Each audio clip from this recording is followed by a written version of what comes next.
तो चलिए दोस्तों शुरू करते हैं रिच डैड पुअर डैड का अध्याय 4 का सबक नंबर 3, अपने काम से काम रखो। दोस्तों आपको अगर ये रीडिंग बुक अच्छा लगे तो लाइक शेयर कमेंट जरूर कीजिएगा। तो चलिए शुरू करते हैं। 1974 में मैकडोनल्ड के मालिक रे क्रॉक से आग्रह किया गया कि वे ऑस्टिन में टेक्सास यूनिवर्सिटी में एमबीए की कक्षा में व्याख्यान दें। मेरा एक करीबी दोस्त किथ कनिंघम वहाँ एमबीए कर रहा था। बहुत अच्छी और प्रेरणादायी चर्चा के बाद कक्षा खत्म हो गई और विद्यार्थियों ने रे से पूछा कि क्या वे बियर के लिए उनके फेवरेट बार में चलेंगे। रे तैयार हो गए। जब सब लोगों के हाथ में बियर आ गई तब रे ने पूछा, मेरा असली बिजनेस क्या है। किथ ने कहा। हर कोई हंस पड़ा। ज्यादातर एमबीए विद्यार्थियों को लगा जैसे रे मजाक कर रहे थे। किसी ने जवाब नहीं दिया, इसलिए रे ने दोबारा यही सवाल पूछा, आप लोगों की नज़र में मेरा बिजनेस क्या है।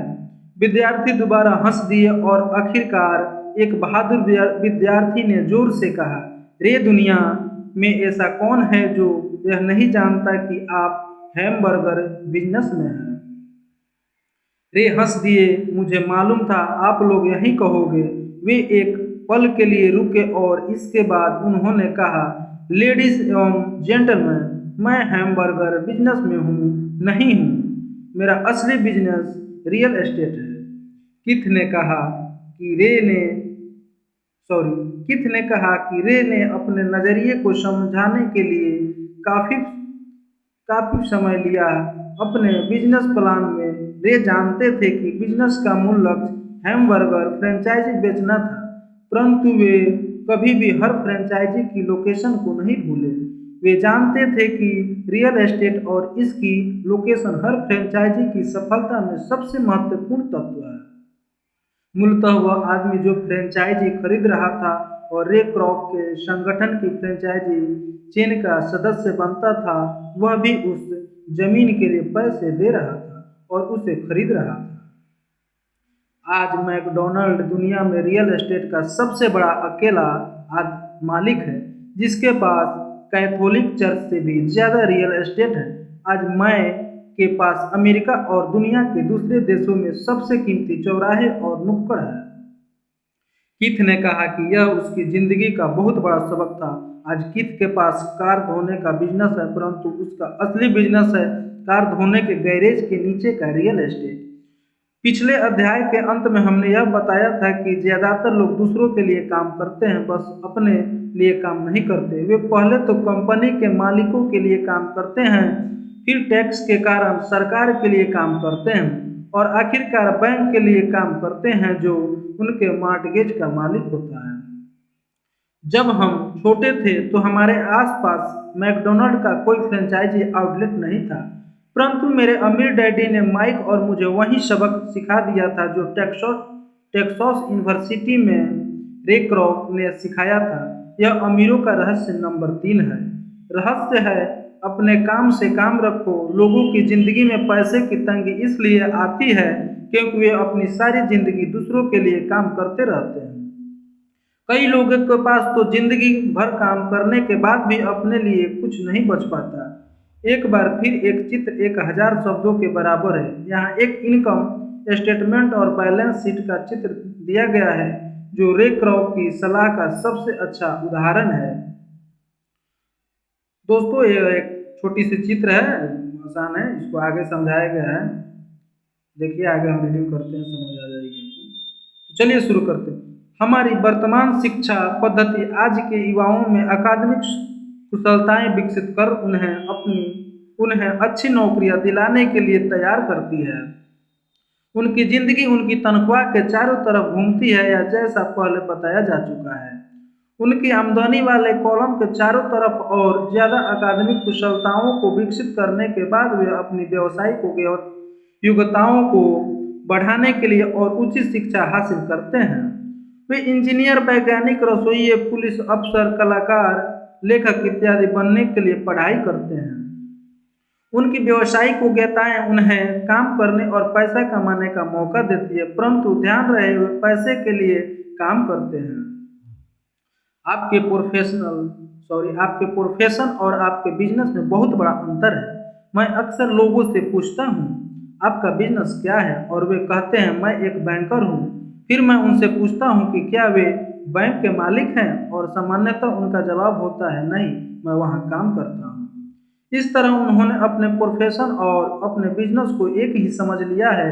उनका प्रोफेशन एक बैंकर का हो सकता है, परंतु उनका अपना बिजनेस कुछ भी नहीं है। रे क्रॉक अपने प्रोफेशन और अपने बिजनेस के बीच के अंतर को बहुत अच्छी तरह जानते थे। उनका प्रोफेशन हमेशा वही था, वे एक सेल्समैन थे। एक समय वे मिल्क शेक के लिए मिक्सर बेचते थे, और कुछ ही समय बाद वे हैमबर्गर फ्रेंचाइजी बेचने लगे। हालांकि उनका प्रोफेशन हैमबर्गर फ्रेंचाइजी बेचने का था, परंतु उनका बिजनेस आय दिलाने वाले रियल एस्टेट को इकट्ठा करता था। स्कूल के साथ एक समस्या यह है कि आप जो विषय पढ़ते हैं आप वहीं बन जाते हैं। उदाहरण के लिए, अगर आप कुकिंग का अध्ययन करते हैं तो आप शेफ बन जाते हैं, अगर आप कानून का अध्ययन करते हैं तो आप वकील बन जाते हैं, और अगर आप ऑटो मैकेनिक्स का अध्ययन करते हैं तो आप मैकेनिक बन जाते हैं। जो पढ़ा जाए वही बन जाने में गलती यहाँ होती है कि लोग अपने काम से काम रखना भूल जाते हैं। वे अपना सारा जीवन दूसरे के काम पर ध्यान देने में लगा देते हैं, और इस तरह उसको अमीर बनाते हैं। आर्थिक रूप से सुरक्षित बनने के लिए किसी आदमी को अपने काम से काम रखने की जरूरत है। आपका बिजनेस आपके संपत्ति वाले कॉलम के चारों तरफ घूमता है, जो आपकी आमदनी वाले कॉलम के विपरीत होता है, जैसा पहले बताया जा चुका है। नंबर 1, नियम यह जानना है कि संपत्ति और दायित्व के बीच अंतर होता है, और इसलिए हमें संपत्ति ही खरीदनी चाहिए। अमीर लोग अपने संपत्ति वाले कॉलम पर ध्यान देते हैं, जबकि बाकी सभी लोग अपने इनकम स्टेटमेंट पर ध्यान देते हैं।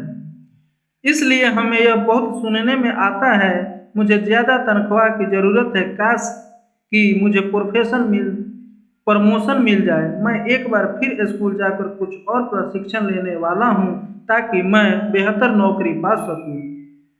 मैं ओवर टाइम करने वाला हूँ, शायद मुझे कोई पार्ट टाइम काम मिल जाए। मैं 2 सप्ताह में नौकरी छोड़ रहा हूँ। मुझे एक नई नौकरी मिल गई है जिसमें तनख्वाह ज़्यादा है। कई समूहों में ये समझदारी के विचार हैं, परंतु अगर आप रे क्रॉक की बात समझ लेते हैं तो ऐसा करके आप अपने काम से काम नहीं रख रहे हैं। ये सभी विचार अपना पूरा ध्यान आमदनी वाले कॉलम पर केंद्रित किए हुए हैं, और अगर अतिरिक्त धन का उपयोग आमदनी बढ़ाने वाली संपत्तियों को खरीदने में किया जाता है, तभी वह आदमी आर्थिक रूप से सुरक्षित हो सकता है। गरीब और मध्य वर्ग के ज़्यादातर लोग आर्थिक रूप से पुरातनपंथी होते हैं, यानी मैं जोखिम नहीं उठा सकता, यानी कि उनका कोई आर्थिक आधार नहीं होता। वे अपनी नौकरियों से चिपके रहते हैं, वे खेल को सुरक्षित तरीके से खेलते हैं। जब कंपनियों का आकार छोटा होने लगा तो लाखों करोड़ों लोगों को पता चला कि जिसे वे अपनी सबसे बड़ी संपत्ति मानते थे, यानी कि उनका घर वह उन्हें जिंदा मार रहा है। उनकी घर नामक संपत्ति हर माह उनकी जेब से पैसे निकलवा रही थी। उनकी कार, उनकी दूसरी संपत्ति भी उन्हें जिंदा मार रही थी। गैरेज में रखे $1000 में खरीदे गए उनके गोल्फ क्लब $1000 के नहीं रह गए थे। नौकरी की सुरक्षा न होने के कारण जब उनके पास जीवन यापन का कोई आधार नहीं बचा था, उनके विचार में जो संपत्तियां थी वे पैसे के संकट के समय में उनकी कुछ भी मदद नहीं कर सकती थी। मैं यह मानकर चल रहा हूं कि हम में से ज़्यादातर ने मकान खरीदने या कार खरीदने के लिए बैंकर से लोन के लिए आवेदन फॉर्म भरा है। नेटवर्थ खंड पर नज़र डालना हमेशा रोचक रहता है। यह रोचक इसलिए होता है क्योंकि इससे हम जान पाते हैं कि बैंकिंग और अकाउंटिंग में किन चीज़ों को संपत्तियां माना जाता है।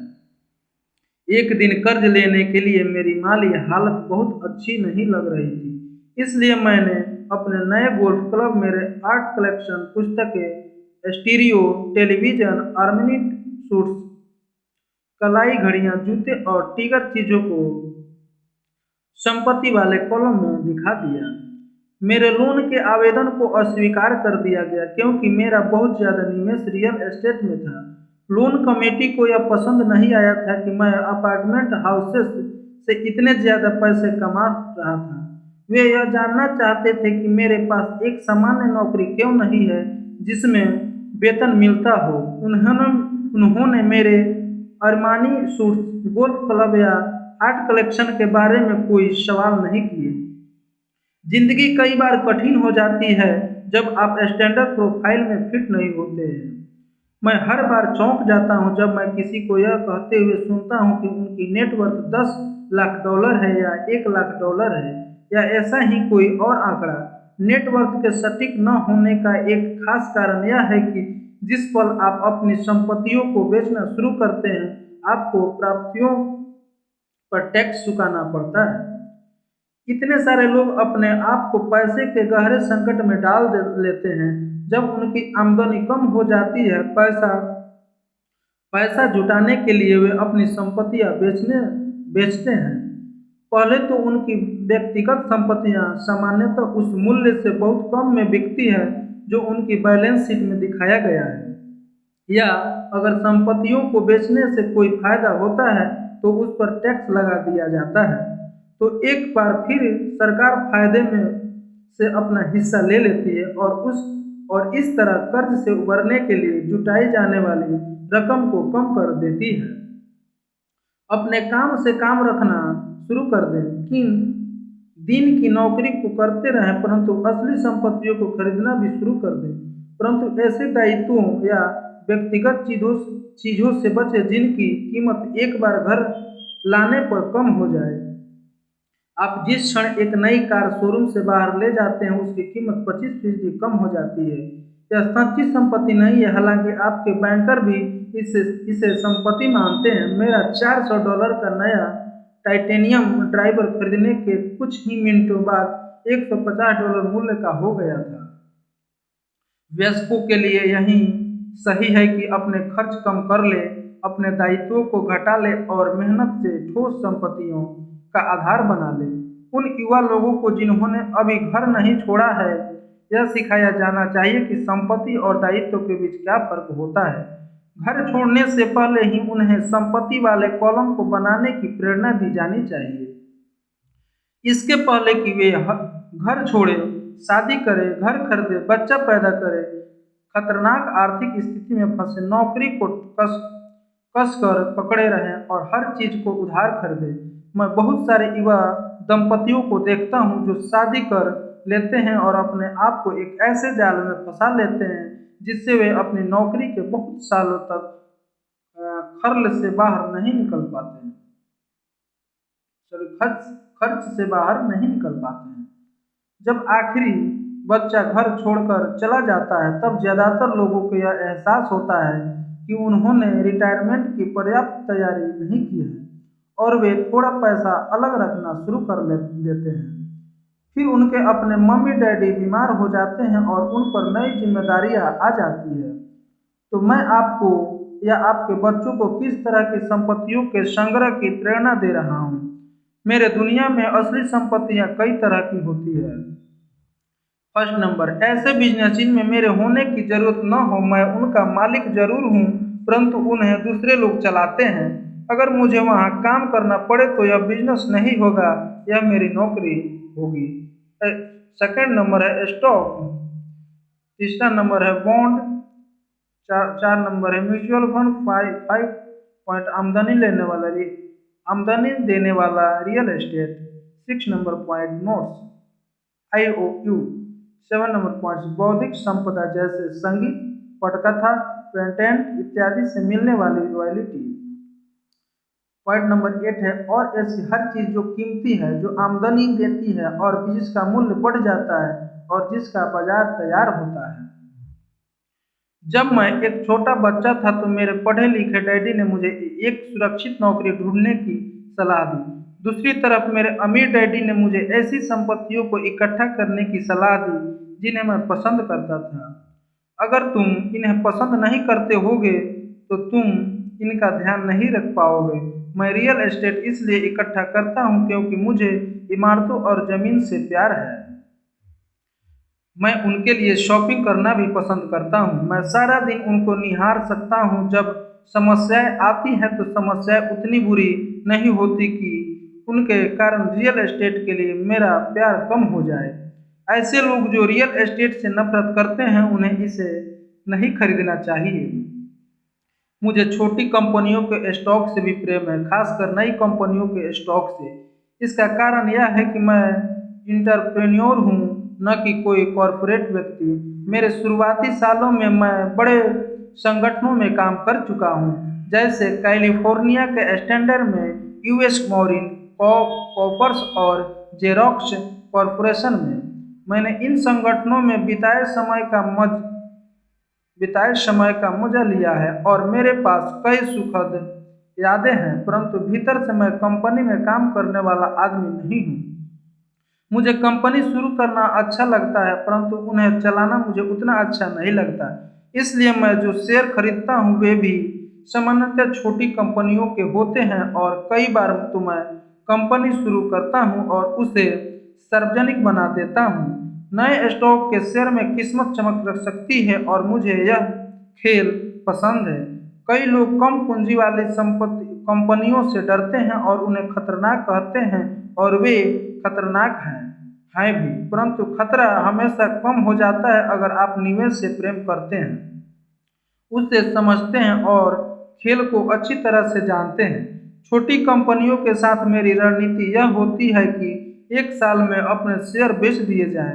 दूसरी तरफ मेरी रियल एस्टेट की रणनीति छोटी प्रॉपर्टी से शुरू करने की होती है। फिर मैं उस छोटी प्रॉपर्टी को बेचकर उससे थोड़ी बड़ी प्रॉपर्टी ले लेता हूँ और इस तरह अपने फायदे पर टैक्स चुकाने से बचता रहता हूँ। इससे प्रॉपर्टी की वैल्यू में नाटकीय बढ़ोतरी होती है। मैं सामान्य तौर पर रियल एस्टेट को 7 साल से कम समय अपने पास रखता हूँ। वर्षों तक जब मैं मॉरिन कॉपर्स और जेरॉक्स में था तब भी मैंने वही किया जो मेरे अमीर डैडी ने मुझे सिखाया था। मैं अपनी दिन की नौकरी करता था, परंतु मैं अपने काम से काम भी रखता था।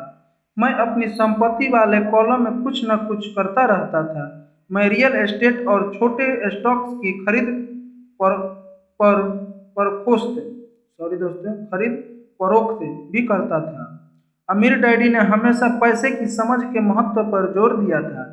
जितनी अच्छी तरह मैं अकाउंटिंग और कैश मैनेजमेंट को समझ सकता था, उतनी ही अच्छी तरह मैं निवेशों का विश्लेषण कर सकता था और आखिरकार खुद की कंपनी शुरू कर सकता था और उसे सफल बना सकता था। जब तक कि कोई पहले से ही ऐसा न सोच रहा हो, मैं किसी को अपनी कंपनी बनाने के लिए प्रोत्साहित नहीं करता। मैं जानता हूँ कि कंपनी चलाने में कितना झंझट होता है और मैं नहीं चाहता कि आप उस झंझट में फंसे। कई बार ऐसा भी समय आता है जब लोगों को रोजगार नहीं मिलता और उनके लिए कंपनी शुरू करना एक समाधान होता है, परंतु सफलता के अवसर बहुत कम हैं। 10 में से 9 कंपनियां 5 साल में डूब जाती है। पहले 5 साल में जो कंपनियां बची रहती है उनमें से भी 10 में से 9 कंपनियां बाद में बंद हो जाती है। तो अगर आपकी पहले से ही अपनी कंपनी शुरू करने की इच्छा हो तभी मैं इसकी सलाह दूंगा, अन्यथा अपनी दिन की नौकरी करते रहें और अपने काम से काम रखें। जब मैं कहता हूँ कि अपने काम से काम रखें तो मेरा यह मतलब है कि आप अपनी संपत्ति वाले कॉलम को ज़्यादा मजबूत बनाते रहें। एक बार इसमें $1 जाए तो वह बाहर न निकल पाए। इसे इस तरह सोचें कि जब $1 आपकी संपत्ति वाले कॉलम में जाता है तो वह आपका कर्मचारी बन जाता है। पैसे के बारे में सबसे अच्छी चीज़ यह है कि यह हर दिन 24 घंटे काम करता है और ऐसा पीढ़ियों तक कर सकता है। अपनी दिन की नौकरी करते रहें, एक अच्छे मेहनती कर्मचारी की तरह काम करें, परंतु अपने संपत्ति वाले कॉलम को बढ़ाते रहें। जब आपका कैश फ्लो बढ़ता है तब आप कुछ विलासिता की चीज़ें खरीद सकते हैं। इस बारे में एक महत्वपूर्ण तथ्य यह है कि अमीर लोग विलासिता की चीज़ें सबसे बाद में खरीदते हैं, जबकि गरीब और मध्य वर्गीय लोग विलासिता की चीज़ें सबसे पहले खरीदते हैं। गरीब और मध्य वर्गीय लोग अक्सर बड़े घर, हीरे, फल, ज्वेलरी या नाव जैसी विलासिता की चीजें इसलिए खरीद लेते हैं ताकि वे अमीर दिख सके। वे अमीर दिखते हैं परंतु असल में वो उधार के दलदल में गहरे गहरे धंसते चले जाते हैं। वे लोग जिनके पास पीढ़ियों से पैसा है, जो लंबे समय से अमीर हैं, वे अपने संपत्ति वाले कॉलम को सबसे पहले बनाते हैं, फिर संपत्ति वाले कॉलम से होने वाली आमदनी उनके लिए विलासिता की चीजें खरीद लेती है। गरीब और मध्य वर्गीय लोग अपनी खून पसीने की कमाई और बच्चों की विरासत की कीमत पर विलासिता की चीजें खरीदते हैं। सच्ची विलासिता असली संपत्ति में निवेश करने और उसे विकसित करने का प्रोत्साहन है। उदाहरण के तौर पर जब मेरी पत्नी और मेरे पास हमारे अपार्टमेंट हाउसेस से अतिरिक्त पैसा आने लगा तो वह बाजार गई और अपने लिए मर्सिडीज खरीद लाई। इसमें जरा सी भी मेहनत या जोखिम नहीं था, क्योंकि अपार्टमेंट हाउस के कारण उसने कार खरीदी थी, परंतु उसे इसके लिए 4 साल तक इंतजार करना पड़ा था, जब रियल एस्टेट पोर्टफोलियो बढ़ रहा था और आखिरकार उसने इतना अतिरिक्त पैसा दे दिया कि कार खरीदी जा सके। परंतु मर्सिडीज की यह विलासिता दरअसल एक सच्चा पुरस्कार है, क्योंकि उसने यह साबित कर दिया था कि वह अपने संपत्ति वाले कॉलम को सही तरह से बढ़ाना जानती है। अब उसके लिए उस कार की कीमत सामान्य रूप से खरीदी गई कार से कहीं ज़्यादा है। ज्यादातर लोग अक्सर इच्छा जागने पर बिना सोचे समझे जाते हैं और कर्ज पर कार या विलासिता की कोई और चीज़ खरीद लाते हैं। हो सकता है कि वे जिंदगी से ऊब चुके हों या उन्हें सिर्फ एक नए खिलौने की जरूरत हो। कर्ज पर विलासिता की चीज़ खरीदने से देर सवेर वह आदमी उस चीज़ से चिढ़ने लगेगा, क्योंकि उसके कारण जो कर्ज लिया गया है वह एक भार बन जाएगा। एक बार आप अपने बिजनेस को बनाने, उसमें निवेश करने का समय निकाल लेते हैं तो फिर आप उसमें जादू की छड़ी घुमा सकते हैं, जो अमीरों का सबसे बड़ा रहस्य है। यह रहस्य अमीरों को भीड़ में सबसे आगे रखता है, अपने काम से काम रखने का इनाम, जो आपको उस राह पर चलने के लिए मिलता है जिस पर अमीर लोग चलते हैं। तो चलिए दोस्तों, हम लोग का चैप्टर समाप्त हुआ। अगर आप सबको ये चैप्टर अच्छा लगा हो तो लाइक शेयर कमेंट जरूर कीजिएगा। फिर मिलते हैं अगले वीडियो में, तब तक के लिए धन्यवाद।